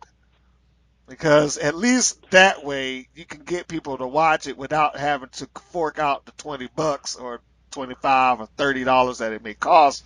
You can still get a big show out of it and not have to sink in a bunch of dollars into uplink cost and getting a huge cage and trying to fill in 13 different matches, which was probably a little bit of overkill because some of them were short. And then, you're once you go into pay-per-view land, you're not appealing to the casual wrestling fan anymore. You're appealing to the hardcores. You're appealing to the people that's willing to fork out their money to watch a wrestling show and a wrestling match, not a TV show. And I think that was where the nitpicking came from, because it was just little things in there. And I'm sorry to talk your ear off about that, but it's all right. But I'll make one observation. Like within the course of the pay-per-view, you had a tag team debut, but they debuted in a singles match, and that was one of the things. Like, well, why did they do that? That's one of the things that consistently gets questioned from that point out. The team of Law and Order. Yeah, that was the team. The team of Nikki Law and Christy Order, but the debut of them was the debut of Nikki Law and not the team. She was there. She came out with her, but they didn't come out as, all right, here we are. Let's have a tag team match. Yeah, she was so new. She was just like, bam, bam, just one quick introduction. Like, basically, I've only just recalled her now because you're mentioning it, and in conjunction with that pay-per-view match, and she was the newest person but didn't really have the time to flourish. But you're saying that she should have been brought out with her team member, right? They should have come out as a tag team. I mean, and again, I say, hindsight is 20/20. If I were booking that, if it were on Mr. Green to say, all right, how do we book this show? I don't know if I would have gone with 13 different matches. Somebody's gonna have to sit this out. We can't squeeze in all it, because the end result was we're going to have 2 and 3 minute matches, and then we're moving on to the next thing. And then, opposed to let's stretch it out. But, that's neither here nor there. I will admit that I was actually relieved, not because of a physical or I'm scared of, but because of I don't want to be a part of that hot mess. I was relieved not to be in the Battle Royale. During that with all the girls, because I just thought I'm not going to dumb down my product. Ooh, I didn't mean that anybody there was dumbed down. But obviously I had to have almost every woman was involved in that, but I was glad that I wasn't involved in that. I hope that I don't sound cocky or anything. No, I think you're fine. So the last episode to air for a while was the last episode that you appeared in. That was episode 22. And that featured Jacklyn Hyde taking on Patty Pizzazz, which was basically a squash match as Jacklyn hits Patty 3 different times with the splitter to win the match. I mean, Patty had little to no fight in this, and essentially, that put Patty down, but it also set up the reunion or the reforming of Team Spirit, which basically never happened because the show went away after that. But that was where it seemed like it was being set up for. Yes. Definitely set up for that. So yes, the pieces were in place, and they looked like they had several storylines that were kind of getting their wheels underneath it, but it just, like I said, it just didn't go any further than that at this point. And I'm sure that aired. It might have been taped ahead of the pay-per-view, I'm assuming, but it aired afterwards. I guess that's just me. I don't know what the taping schedule was. But so that happened. I mean, as far as the pay-per-view was concerned, that happened, and then it aired 1 or 2 other episodes, and then WoW ceased production. How were you notified of the cancellation? During a meeting, I know it was a lot of emotion. There's people crying. Oh, I hope that's not. I won't name who, but you don't have to name names, but clearly it was right. an emotional. And there was people upset. There was one individual so upset that I think that individual quit right away. And I can understand. I just, I actually thought, wow, I'm pretty impressed that some people are that. But I don't know, if they made a technical error with slating that pay-per-view too early, why some people would be that angry to quit. So maybe there was more to it than meets the eye. Well, again, that's my perspective. I just think that it was kind of presented a little early because, I mean, from what I understand, through previous interviews and whatnot, that it was already kind of determined that, hey, we're going on pay-per-view in February. Yeah. And, right. to have that already set up with that is really banking on this show is going to be hot. Everybody's going to want to see these matches. These angles are going to be super, and then they're going to buy off into this. And because, again, and I understand wrestling was kind of a hot ticket at that point, but I still think it needed a little bit more time to cook, to get to where it needed to be. But, again, that's neither here nor there. Right. So it was just during a meeting, and I think we all suspected because there was buzz, and then during a meeting, just that it was not there were no numbers put out there, but we heard, I don't know, because at that time I was terribly unsavvy with computer and stuff back then, but then I did hear rumors and stuff that WWF fans crashed our website, like there was tens of thousands of fans that for some reason, did you hear all that? No, that's new to me. Malarkey? Yeah, I don't know. I can't say it's malarkey. I just never heard it. I don't know. Crash the website in terms of what? Well, so our website, I don't think obviously that's not where the money was, and I don't see why it would damage WoW, because I don't know the power of internet at that time. But I heard some kind of rumor buzzing around the time of our cancellation that 10,000 WWF fans crashed our website. But yeah, I know. I don't know what that means, or if that's unsubstantiated. It's just like, okay, and why would that hurt? I mean, obviously it can hurt nowadays. Like I know some Hollywood movie recently did horribly, or a few months ago, maybe it was last Christmas, whoops. So it did horribly because a bunch of people out of the country that are from or Armenia, that they crashed. I don't know if it was they gave it they didn't crash it, but they gave it horrible reviews before its release. Oh. So the power of the people can, is proven with sometimes movies and reviews. If a bunch of horrible reviews are suddenly put there before a movie's released, it can affect it adversely. Oh, I'm absolutely. not sure about wrestling and website, but yeah, with that movie, The Promise, I forgot his name, but it's Christian Bale. Like a bunch of people just gave it horrible reviews before it was released. So I don't know. That's something just I heard at that time.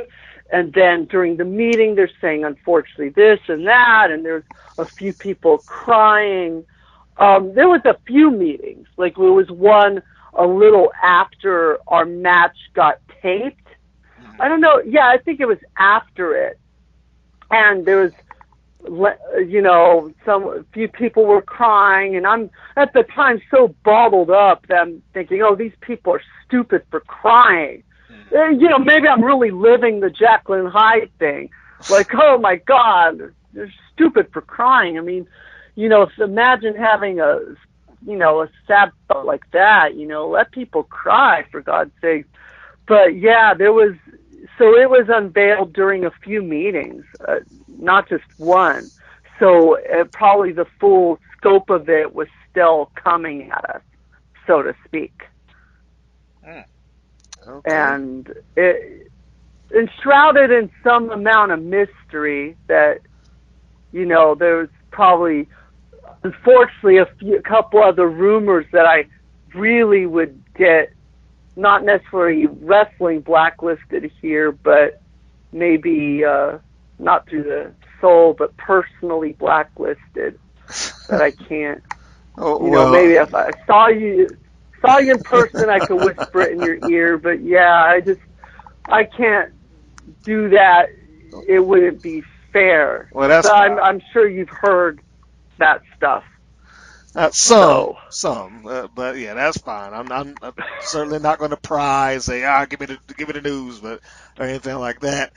But I mean, on this timeline that we're journeying through, so we've gone past the pay-per-view, we've gone past the episodes. WoW's canceled. You're notified in a couple of meetings, which I'm assuming is a couple because they're still trying to find a way to make it work. I'm guessing, and I only make that assumption because he seemed to have stuck. By he, I mean Dave McClain. He seems to have stuck with that thing for so long. I mean, he's got some variation of it up now, or at least trying to. So I mean, it's been kind of in and out and in and out. So let me start with this. Did you ever consider wrestling outside of WoW? You mean afterwards? Yeah, once it was canceled, did you ever consider, hey, I might want to keep doing this, or was it just okay, back to life as normal? Yeah, afterward, I was still wanting that dream. I was very upset, and I guess doubly when I found out that a few episodes or something, not episodes, but a few of the girls had branched off into this or that, not necessarily with WoW, but maybe other leagues. And I was upset that I either didn't get onto that process, and it hurt me for at least a year after. I was pretty upset. I don't know that I knew how to reach out. I think I went to one gathering or a little party later that David was at, and a few of the possible backers. And then I remember having a couple girls kind of later on, like, oh, what happened? You know, like whispering, what happened at that party? You know, like wanting to know if maybe something got, you know, happened with a possible other backer. But no, the sad thing, or I don't know if it's sad, is that most other girls had moved on, whereas I was still hoping for the dream. And I remember calling one possible financier to find out on the status of things, but maybe calling him one too many times. And he's like, are you doing any acting work now? You know, and I don't know if that was a wake-up call that, hey, girl, you don't got enough going in your life that you're still chasing that. And maybe that meant that really that part of the dream for his take for WoW, if he was a possible backer, was not happening on his end. So I'm like, yeah, maybe by that point, a few months after, I was like, maybe I should just go back to what I wanted to do, or, you know, was what I was previously doing. And it's not like all had cut off for me. I had a few short films afterward that helped. The WoW buzz was still happening, even if we were done. I think a lot of it aided me in attaining a few short films or appearances after. But yeah, you know, I think that I was ambitious enough that I tried to make some appearances after. Like one interview with David happened after the fact, an interview that we had together. It was just more recently released to the internet. Okay. So. And he doesn't do many. What? I said he doesn't do many. Yeah.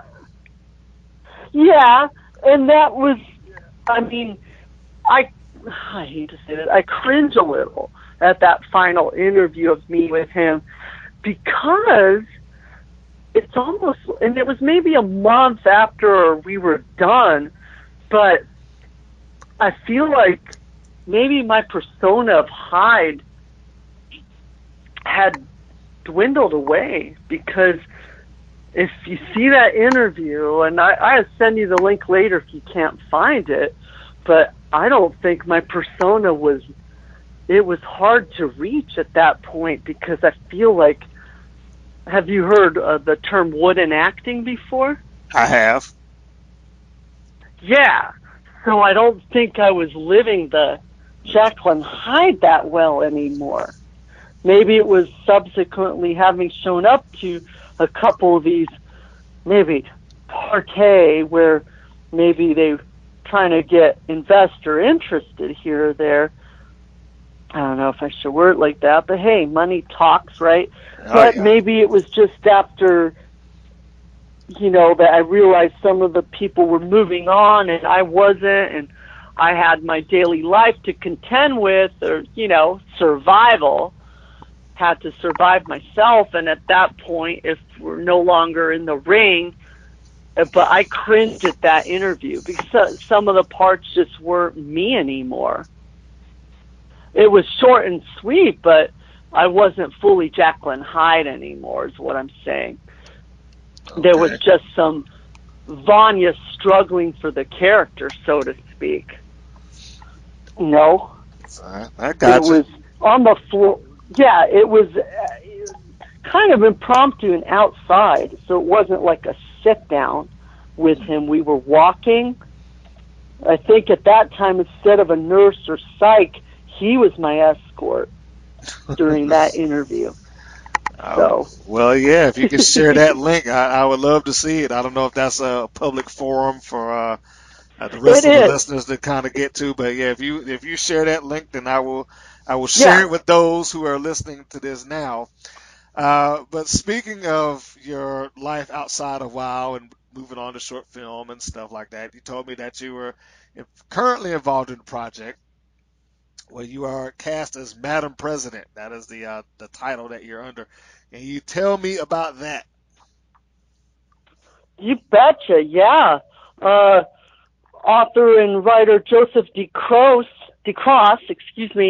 he's put out a book called Code 13. It's based on Code 13, Life as Madam President. And so he's now scripted it into a feature, but we're doing the parts of the trailer this weekend in New Jersey and New York. So I'll be flying to the East Coast, where I was born, New York, but I'm plugged for New York. But anyway, I think that he is honing in, unfortunately fortunately or unfortunately, I think a lot of people have done this since 9/11 and, the terror that our country's going through with ISIS and some of the tragic events, and even was that yesterday where, unfortunately more terror happened in, truck plowed through, pedestrians yesterday. Horrible, but man. I think that the WTC stands for World Trade Center, but he's put that for the title WTC2, when evil forces reunite again. And it's just my take is he wants to show women powerful and what a female president would do when possibly faced with terrorism in the country that's on the scale of 9/11, like a future one possibly. Okay. All right. That sounds good. So now I'm assuming for people to stay in the loop of that being done, is there a Facebook page or a Twitter account or something like that they can kind of catch the information for that short film should they be interested, or do you want to? If you don't have it, is that something that could be provided later where it could be shared? Yeah, and I mean, just for now, if they're just going to IMDb or Internet Movie Database, that would just the project's up, the title's up under my name, my full name. I'm Vasilika Vanya Marinkovic. My IMDb comes up with just Vanya Marinkovic, or even if they just go to Wow Women in Wrestling and they see me down on the credits under Jacklyn Hyde and my name, they'll see that it's the first title or the freshest title on my Internet Movie Database. I don't think it's got its own Facebook page yet, but Joseph DeCross is also an IMDb, and so WTC, When Evil Forces Reunite, has its own IMDb title page. But if it's a diehard wrestling fan that is often looking at wrestlers, and if they go to WoW page, so if they don't remember my full crazy name, they'll see it under WoW, they'll see my name, and then they can see the IMDb. I will try Absolutely. to remind myself to put your IMDb link. I'll try to make it easy for you guys out there. If you're interested in the project, I'll stick the IMDb link in the description below on both the Podbean and wherever else that kind of feeds out, and of course the YouTube. So if you're getting the MP3 version of this or you're listening to it fresh off of YouTube, you should be able to have a link either way. You get ready to wrap this one on up. The last big question here is, WoW has come and gone in 2000 to 2001. It came again in 2012, and I want to say it popped up again in 2014, 2015, and they're still kind of up and down with it. The last I heard that they gotten some distribution or something along those lines. Have you ever been contacted about returning to WoW, and if it were available, would you go back and redo the Jacklyn Hyde character? Is that something you'd be willing to do in today's market? I would definitely be willing again. But to be perfectly honest, I haven't been contacted.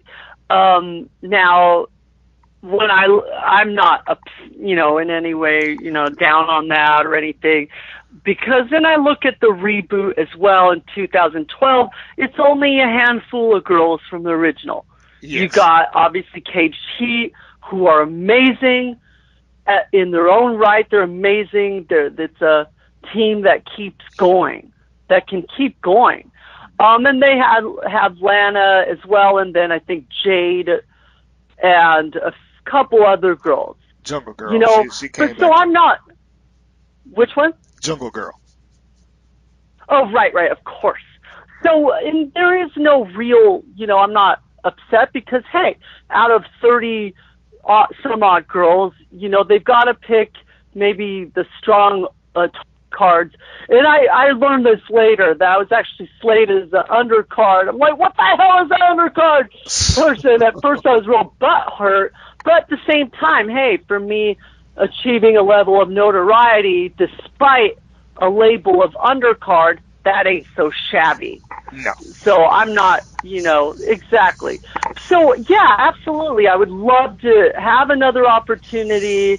I think in some senses from what you're saying is the whole wrap around that even when I've lost, I've won. In a sense, people still, if I have the following still there, I still am that character, even if I've whispered, hey, it's enshrouded in mystery how the show went away. Ultimately, I think you are head on, though, that, hey, if there was problems with pay-per-view, really that's the whole technicality, is too soon, too fast, too much.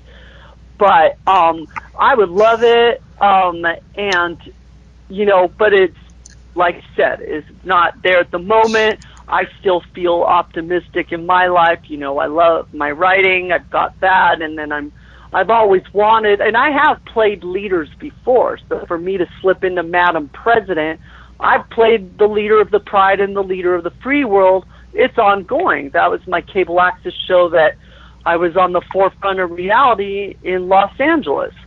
So we had our mock LA, you know, misanthropes group / gang of people that would crash parties, and we would always end our cable access shows with a fight. So always. And you know, so to me, I was kind of built to be a leader, and you know, maybe a leader of misanthropes at first, but I've morphed over time into a leader that's good. You know, everyone goes through having rough time in their life, and we try to get, you know, past that. So I think that's where I'm at, and I wish all the best. If they revamp it, no matter whether I'm involved or not, I want them to have the best, to be the best. Very good. Yeah. That's excellent. And I think that covers a huge chunk of the timeline of WoW, your time in it and time after it. I certainly have to thank you for taking time of your day and your morning, because I'm pretty sure it's almost noon there now. So yeah. That's but these podcasts are You're long very form, welcome. and I really certainly appreciate it, and I want to say for the fans, I think that they appreciate it too. And of course, you know, I got to close off on and telling everybody, if you're looking for these interviews and matches and so on and so forth, what you want to do is you want to go to our Facebook page. If you haven't already liked the page, please do go on there. You know, trying to get that thing as many likes as possible. Just Women's Pro Wrestling Network. Like it, and you'll get all of the content I'm putting out. There's a couple of things that are exclusive to the page. A few little side interviews and whatnot that go there and no place else. So you definitely want to check in for that. If you are a podcast listener, you like the MP3s, go to Podbean, go to iTunes, go to TuneIn Radio, Google Play. We are on all of those platforms. Just put in WPN. It will show up. And of course, the biggest platform that we have, that being YouTube, is Women's Pro Wrestling Network, and you get all this good stuff like that. Go ahead and like that channel, because the more people that like it, the better off it is. Ever since the adpocalypse thing, we need to have as many people that like it as possible just to kind of survive. So there we have it, folks.